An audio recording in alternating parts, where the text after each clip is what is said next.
November 8th, 1944. 1:47 p.m. France, private first class. Michael Donovan pressed his cheek against the frozen stone of a collapsed bakery wall, his Springfield M1 10-3A4 scope revealing nothing but grey rubble and darker grey sky. His breath came in controlled clouds. Somewhere in the maze of destroyed buildings across Rue Serpenoise, a German sniper had already killed 3 Americans that morning. Donovan was next. He knew it the way you know rain is coming. The certainty sat heavy in his chest like swallowed lead. The statistics were unambiguous. In the 47 days since American forces entered Metz, 31 snipers had been neutralized. 23 were German. 8 were American. Every single American death followed the same pattern. They spotted nothing through their scopes, then took a round through the head from an angle they never saw coming. Donovan had watched it happen to his second spotter, Corporal James Whitley from Bend, Oregon, just 6 hours earlier. Before we continue with Donovan's incredible story, we need your help to keep these forgotten heroes alive. If you're already hooked by what you're hearing, hit that like button right now. It tells YouTube to share this with more people who care about real history. Subscribe to this channel so you never miss another story of courage and innovation from World War II. And here's something we love. Drop a comment below and tell us where you're watching from, your country, your city. We have viewers from Buenos Aires to Berlin, from Manila to Montreal. Are you veteran? Did your grandfather serve? Do you have a connection to this war? We want to hear from you. Now back to Metz, France, where Michael Donovan was about to discover something that would change sniper warfare forever. Michael Donovan was 23 years old and completely unremarkable. He stood 5 feet 9 inches tall, weighed 152 pounds, and came from Harrisburg, Pennsylvania, where his father operated a small optical shop on Market Street. Before the war, Michael had spent his weekends hunting white-tailed deer in the Cumberland Valley with his uncle's Winchester rifle. He was a decent shot, nothing extraordinary, but he had patience and steady hands. When his draft notice arrived in March 1943, Michael reported to Fort Meade, expecting to end up in the infantry like everyone else from his neighborhood. During basic training, an observant range instructor noticed that Michael consistently grouped his shots tighter than average and recommended him for sniper school. Michael accepted, mostly because it sounded safer than charging machine gun nests. Sniper school at Camp Perry taught him ballistics, camouflage, and fieldcraft. They taught him to account for wind, temperature, and the Coriolis effect on long-range shots. They taught him to slow his heartbeat and squeeze the trigger between breaths. What they didn't teach him, what nobody seemed able to teach, was how to stay alive in urban warfare. The problem in Metz was architectural. The city was a medieval nightmare of narrow streets, overlapping sightlines, and stone buildings that created perfect sniper positions at multiple elevations. Every window was a potential hide. Every collapsed wall offered concealment. The German defenders had occupied Metz for 4 years and knew every angle, every shadow, every killing position. American snipers were dying because of a simple tactical reality. Their scopes offered a narrow cone of vision, roughly 7 degrees at typical magnification. This made them exceptional at spotting distant targets directly ahead, but blind to threats approaching from the periphery. In open terrain, this limitation was manageable because spotters could watch the flanks. In Metz's claustrophobic ruins, spotters were a luxury.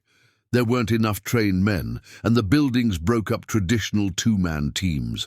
The pattern was always identical. An American sniper would establish position in a bombed-out building, set up his rifle facing the most obvious German approach, and begin scanning through his scope. While he focused on the limited view through his optics, a German sniper in an adjacent building, sometimes only 30 or 40 yards away at a perpendicular angle, would spot the American's position and take the shot. The American never saw it coming. His scope was pointed the wrong direction, and by the time he sensed danger, the bullet was already in flight. Between November 4th and November 17th, 8 American snipers died in Metz, all the same way, all from angles they never covered. Private First Class Robert Morrison was the first one Donovan lost. Morrison came from Seattle, Washington. He was 24, married, and talked constantly about opening an auto repair shop with his best friend from high school when the war ended. Morrison and Chen's Auto Repair 50-50 partnership. They'd shaken hands on it in a letter exchange in September. Morrison had the mechanical skills. Chen had business sense. It was going to work. On November 9th, Morrison took up position in a third-floor apartment on Rue du Palais. Donovan was 2 buildings away, providing overwatch. Morrison radioed that he had good sight lines toward the German-held citadel. His voice sounded confident, almost cheerful. 14 minutes later, a single shot echoed across the rubble. When Donovan reached Morrison's position, he found him slumped against the wall beneath the window. The German round had entered through his right temple. Morrison's rifle was still aimed toward the citadel, his eye still near the scope. The killer had fired from a building 80 yards to Morrison's left, completely outside his field of vision. Morrison never knew anyone was there. Donovan sat with Morrison's body for 20 minutes before the recovery team arrived. He stared at the rifle, at the scope still pointing uselessly forward, at the window Morrison had never checked. He made a promise to Morrison's silent form. This wouldn't keep happening. Somehow, some way, he'd figure out how to stop it. The second death was Corporal Daniel Reese from Atlanta, Georgia. Reese lasted 6 days after Morrison. Same pattern, focused through his scope, killed from an angle he couldn't see. The bullet came from a collapsed church steeple, 65 yards to his right. Reese had been scanning forward when he died. His finger was still on the trigger. The third death was Corporal James Whitley from Bend, Oregon. Whitley was Donovan's assigned spotter as of November 17th. They'd known each other for 9 weeks and had worked well together in the approach to Metz. Whitley was competent, careful, and deeply religious. He carried a small Bible in his jacket pocket and read passages before every mission. On the morning of November 18th, Whitley and Donovan established position in an abandoned tailor shop overlooking Rue aux Ours. The plan was simple. Donovan would cover the eastern approach, while Whitley watched for threats from other directions. They'd leapfrog between buildings as opportunities presented. At 8:20 a.m., Whitley spotted movement in a 4th-floor window 300 yards out. He tapped Donovan's shoulder, pointed, and Donovan swung his rifle to acquire the target. While Donovan focused through his scope, a German sniper in a bakery ruin 90 yards to their rear, a position they'd cleared 20 minutes earlier, took aim at Whitley's head. The shot came at 8:22 a.m. Donovan heard it before he understood what happened. A sharp crack followed by a wet sound, like someone dropping a melon. He turned and saw Whitley on his back, eyes open, Bible slipped from his pocket onto the dusty floor. The German had somehow re-entered a building they'd thought was secure, or maybe he'd been there all along, waiting. Donovan carried Whitley's body down 3 flights of stairs to street level. He was numb, moving mechanically. This was 3 partners dead in 9 days. 3 good men who'd done everything right and died anyway because the enemy could see angles they couldn't cover. By 2:00 p.m., Donovan was alone in the collapsed bakery on Rue Serpenoise, and he was done following the playbook. That night, Donovan sat in a requisitioned apartment that served as the sniper section's temporary barracks. His Springfield rifle lay disassembled on the table, bolt, barrel, stock, scope.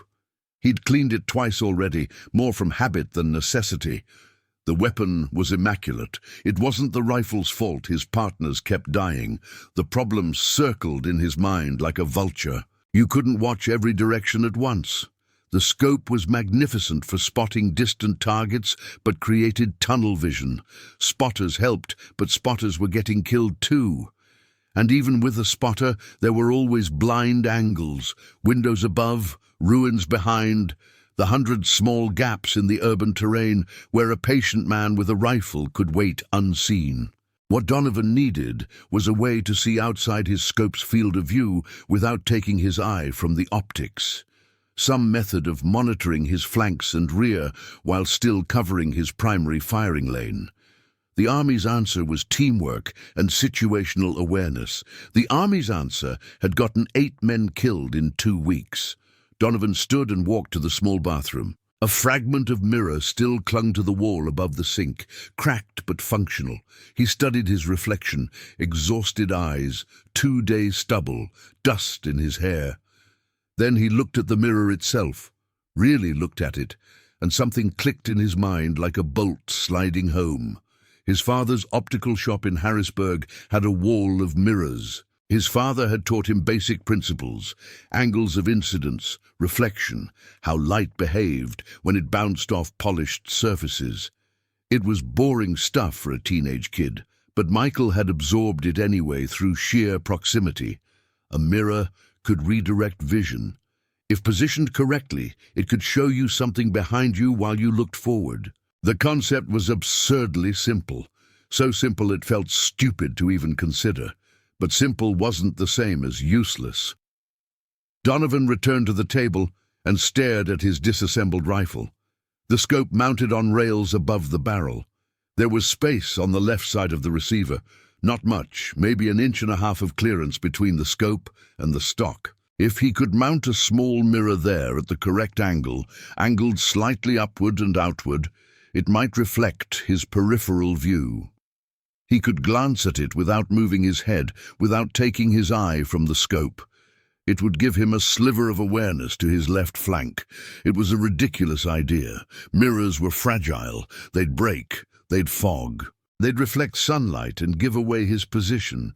The mounting would interfere with the rifle's balance, and even if it worked technically, it violated basic doctrine.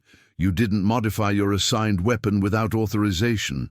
Field modifications could result in court-martial if they compromised the weapon's function. But Morrison was dead. Reese was dead. Whitley was dead. Donovan stood and walked back to the bathroom. He used his combat knife to carefully pry the mirror fragment from the wall. It came free in a piece roughly 2 inches square. He wrapped it in a clean cloth and returned to the rifle. His field pack contained OD7 rigger tape, the military's olive drab duct tape issued for emergency repairs. It was strong, flexible, and could bond to metal if the surface was clean. Donovan used his cleaning cloth to wipe down the left side of the rifle's receiver, removing every trace of oil and dust. Then he positioned the mirror fragment, angling it at approximately 45 degrees upward and outward. He secured it with 4 strips of rigger tape, wrapping them tightly enough to hold the mirror immobile, but not so tight the glass would crack under tension. The whole process took 17 minutes. When he finished, Donovan reassembled the rifle and brought it to his shoulder in firing position. He pressed his right eye to the scope and, without moving his head, glanced slightly left with his peripheral vision. The mirror caught his view and reflected a distorted but recognizable image of the room behind him. He could see the doorway, part of the wall, a section of the window. It wasn't panoramic. It wasn't even particularly clear, but it was vision in a direction he couldn't otherwise cover while looking through the scope. It might work. It might be completely useless. But it was better than dying blind. Donovan didn't sleep that night. He sat with the rifle practicing the motion, eye to scope, glance to mirror, back to scope. Getting comfortable with the split attention, training his brain to process the mirror's reflection as actionable information rather than peripheral distraction. By 4:00 a.m., the motion felt almost natural. By 5:00 a.m., he was ready to test it in the field. He told no one. If the modification failed catastrophically, if the mirror fell off or reflected sunlight directly into a German position, it would be his mistake alone. If it worked, he'd share the innovation. But first, he had to know. November 19th, 1944. 6:42 a.m. Eastern Metz, near Rue de la Hache. Donovan moved through the pre-dawn darkness. His modified rifle slung across his back. The city smelled like pulverized stone and old smoke. Somewhere in the ruins, German snipers were waking up, preparing for another day of hunting Americans who couldn't see them coming. Not today.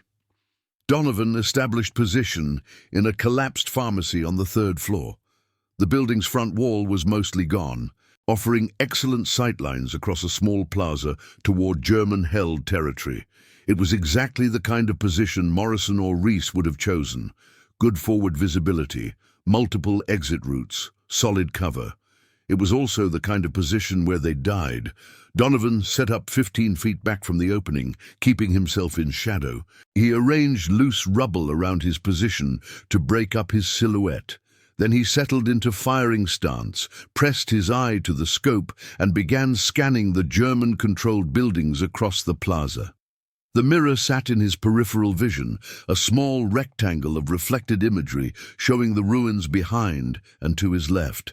It felt strange, almost disorienting at first. His brain wanted to focus on either the scope or the mirror, not both.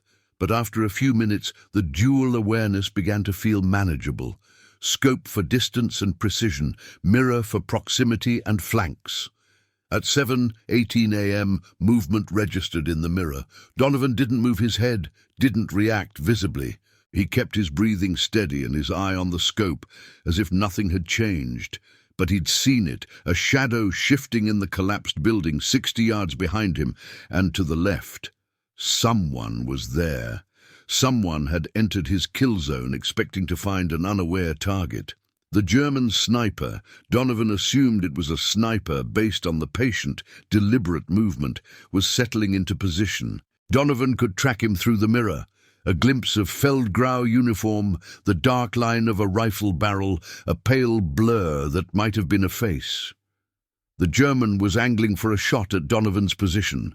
In another 30 seconds, he'd be ready to fire. Donovan had one advantage. The German thought he was unaware.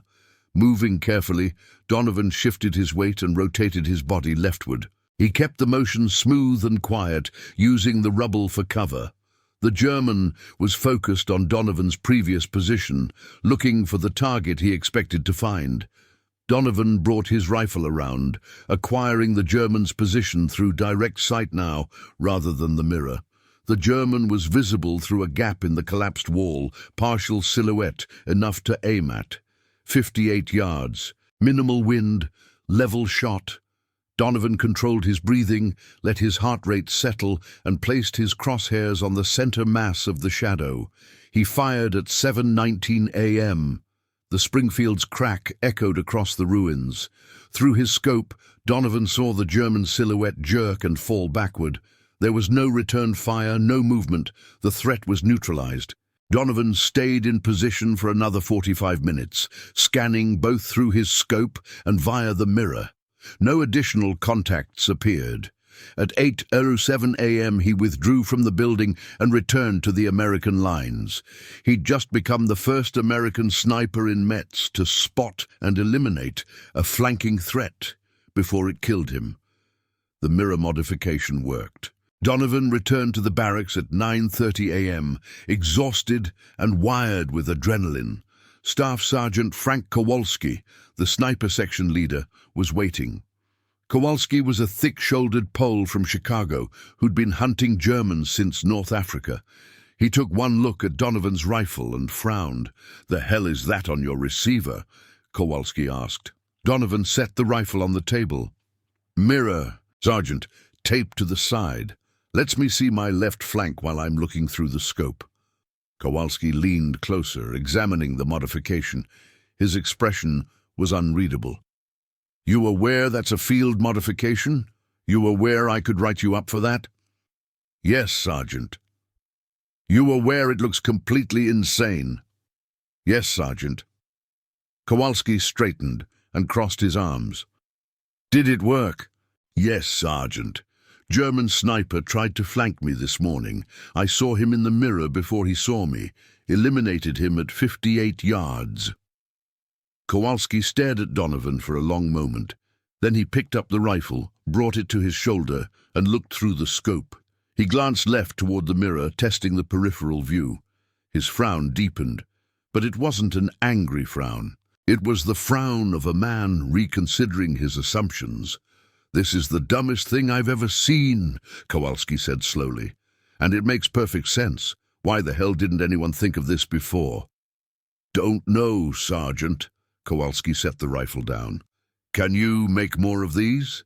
"Yes, Sergeant. Just need mirrors and tape, maybe small metal brackets if we want something more permanent. Make 3 more by tomorrow. I want Harris, Chen and Dubois equipped with these. We'll test them in the field. If they work as well as you say, we'll expand it." Donovan nodded. "What about the modification violation?" Kowalski smiled grimly. "What violation? I don't see any unauthorized modifications. I see a tactical innovation that's going to save American lives.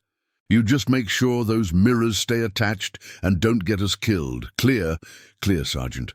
By November 21st, 4 American snipers in Metz were operating with mirror modifications.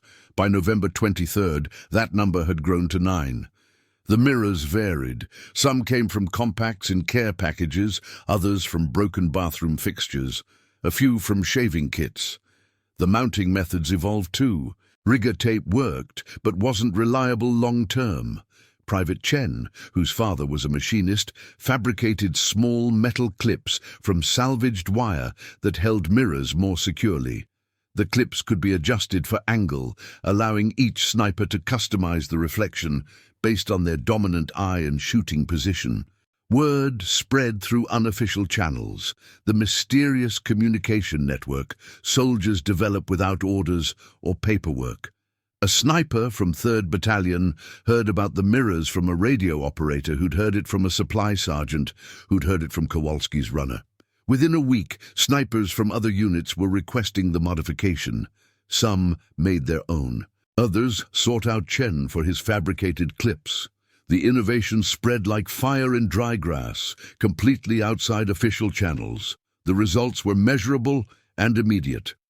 Between November 19th and November 30th, a 12-day period, 6 American snipers in Metz engaged and eliminated flanking threats they spotted via mirror modifications. 0 American snipers died during that period. The Germans, accustomed to easy kills against tunnel-visioned Americans, found themselves suddenly vulnerable. Their flanking tactics no longer worked. The Americans could see them coming. German snipers began reporting strange difficulties in their after-action summaries, documents later recovered from captured headquarters. One report, dated November 26th, described American snipers who appeared to possess awareness beyond their optics and responded to flanking maneuvers with impossible speed.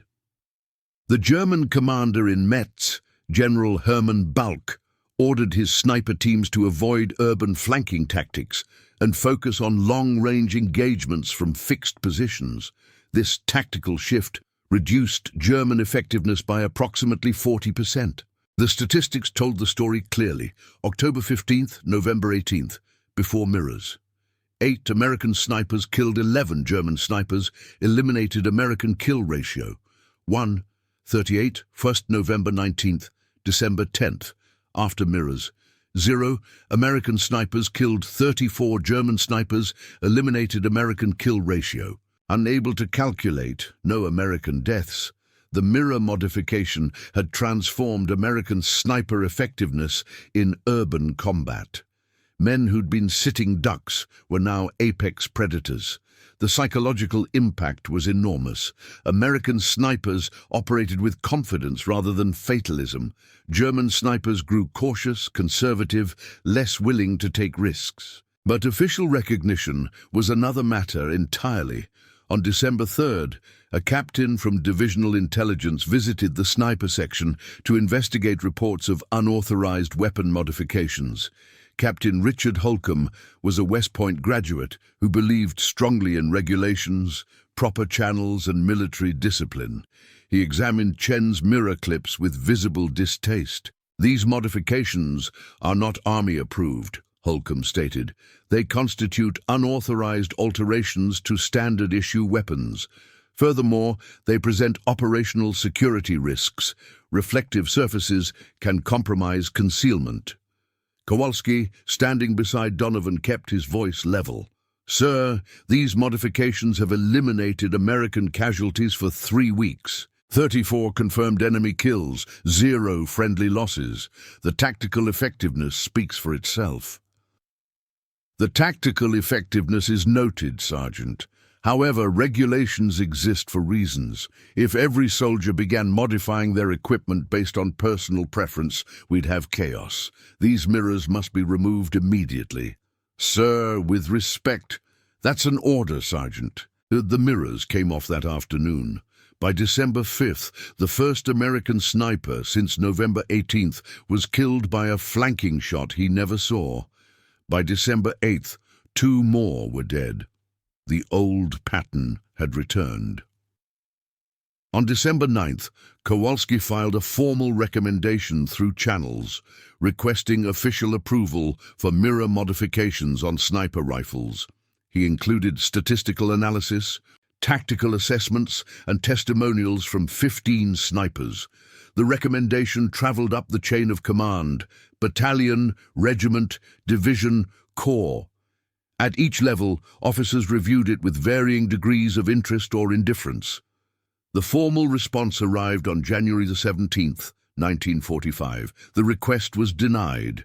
Reasoning: unauthorized field modifications set unacceptable precedent. Standard doctrine emphasizes teamwork and mutual support between sniper and spotter. The proposed modification addresses symptoms rather than root causes and may encourage unsafe individual initiatives. By that time, Metz had fallen. The battle was over. The snipers who'd used mirrors were scattered across different units, different fronts. Some kept their modifications despite orders. Others complied with regulations and reverted to standard equipment. The innovation dissolved into rumor and anecdote. Something some guys in Metz tried once. Might have worked. Hard to say for sure. Donovan's name never appeared in any official reports. The statistical improvement in sniper effectiveness was attributed to enhanced tactical coordination and improved training protocols. No mention of mirrors, no mention of improvisation. The Army preferred its narratives clean and doctrinaire. The war in Europe ended on May 8, 1945. Private First Class Michael Donovan was in Germany by then, still carrying a rifle, still operating with a small mirror taped to his receiver, despite regulations forbidding it. He never got caught. Or if he did, nobody cared anymore. Victory excuses many sins. Donovan returned to Harrisburg in August 1945. He was 24 years old, weighed 147 pounds, and suffered from persistent nightmares about Morrison, Reese, and Whitley. The Veterans Administration offered him counseling. He attended 3 sessions and stopped going. Talking didn't help. Time was the only treatment that worked. And time worked slowly. He went back to work in his father's optical shop on Market Street, grinding lenses, fitting glasses, repairing frames. The work was quiet and precise, the opposite of war. He was good at it. By 1947, he'd taken over most of the daily operations. As his father's arthritis worsened, by 1951, he owned the shop outright. Donovan married in 1948. Her name was Catherine Brennan, a nurse from Steelton who'd worked at Walter Reed during the war. They met at a dance organized by the VFW. She knew he'd been a sniper, but never asked him about it. He appreciated that more than he could express. They had 3 children, 2 sons and a daughter. The sons played baseball and got good grades. The daughter became a teacher. Donovan attended their school events, fixed things around the house, played cards with neighbors on Friday nights. He was a quiet man who rarely talked about the war. When people asked, he'd say he'd been in the infantry and changed the subject. The optical shop thrived modestly. Harrisburg was growing in the post-war boom, and people needed glasses. Donovan specialized in difficult prescriptions and developed a reputation for precision work. He made enough money to buy a small house in Camp Hill, sent his kids to college, and retired comfortably in 1982. He never mentioned the mirrors to anyone outside his immediate family. Catherine knew because he told her once, in bed in the dark, when the nightmares were particularly bad. His children knew in the vague way children know things about their parents' pasts. Dad did something clever in the war, saved some lives, never got credit for it. The details were fuzzy. Nobody wrote articles about Donovan. No military historians interviewed him. The official histories of the Metz campaign mentioned sniper activities in passing, but focused on artillery, armor, and infantry assaults. Individual innovations by enlisted men were footnotes at best, usually invisible. In 1998, a graduate student named Aaron Feldman from Penn State was researching urban combat tactics in World War II for his dissertation. He'd obtained declassified after-action reports from Third Army archives and noticed an unusual statistical anomaly in the Metz campaign: a sharp decline in American sniper casualties in late November 1944, concurrent with increased German sniper losses. The pattern was dramatic enough to warrant investigation. Feldman started interviewing veterans. Most were in their 70s and 80s by then, memories fading but still present. He spoke with 12 men who'd served as snipers in Metz. 8 of them mentioned mirrors. The mirrors were rigged up on the rifles, they said. Showed you your flank while you looked through the scope. Somebody got the idea. Maybe Donovan? Yeah, Donovan from Pennsylvania. He was the first one. Smart kid. Saved a lot of lives. Army made us take them off, but some guys kept using them anyway. Worked like magic. Feldman tracked Donovan to Harrisburg. He called in March 1999. Catherine answered the phone. Michael was 78 years old and in declining health. Emphysema from 60 years of occasional pipe smoking. He agreed to an interview, but warned Feldman he didn't remember much. They met at Donovan's house in Camp Hill.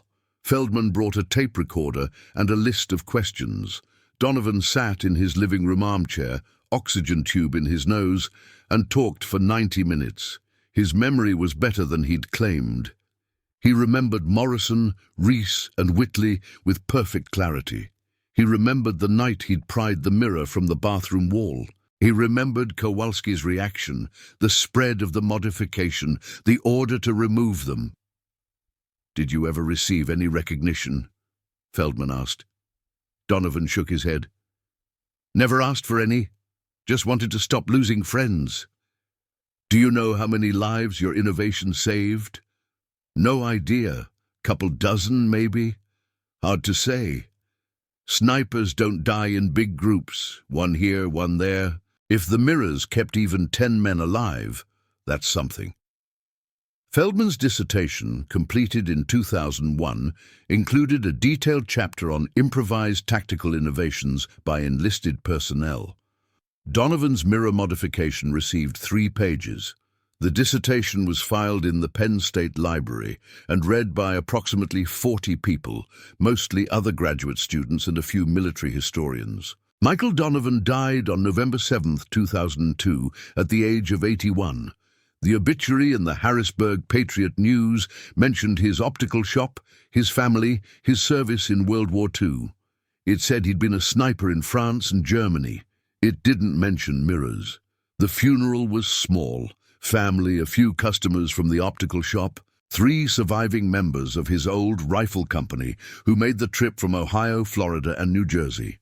One of them, a man named Harris, who'd used Donovan's mirror modification in December 1944, gave a brief eulogy. He said Donovan had been a good soldier and a better friend. He said Donovan had saved his life with a simple idea that the Army was too stupid to appreciate. He said Donovan never complained about the lack of recognition, which made him better than most men Harris had known. There is no military museum with exhibits about sniper mirror modifications. There is no memorial to Donovan beyond his gravestone in Rolling Green Cemetery. The innovation he created dissolved into history, forgotten or misattributed. Modern tactical mirrors exist for similar purposes, side-mounted or helmet-mounted systems that provide peripheral vision. The concept is considered obvious now, basic tactical sense. Nobody remembers that a 23-year-old private from Pennsylvania figured it out with a bathroom mirror and rigger tape in a ruined French city in November 1944. But somewhere in the Pentagon archives, filed in boxes nobody opens, are after-action reports showing that American sniper casualties in Metz dropped to 0 for 3 weeks in late 1944. The reports don't explain why. They just record the numbers. 0 killed, 34 enemies eliminated. An anomaly, a statistical outlier, a moment when something changed and men who should have died went home instead. Michael Donovan made that happen. The Army forgot his name, history forgot his contribution, but Morrison, Reese and Whitley and the 24 men who survived because of mirrors taped to rifles. They knew. Even if they never said it out loud, they knew. And maybe that's enough. If this story moved you, if it made you think about the forgotten innovations of ordinary soldiers, we need your help. Hit that like button to tell YouTube this story matters. Subscribe to this channel. We tell these stories every week, and there are hundreds more heroes like Michael Donovan whose names deserve to be remembered. Drop a comment below. Have you ever heard of improvised battlefield innovations? Did someone in your family serve in World War II? What forgotten stories do you know? These men saved lives with nothing but creativity and courage. The least we can do is remember them. Thank you for keeping their memory alive.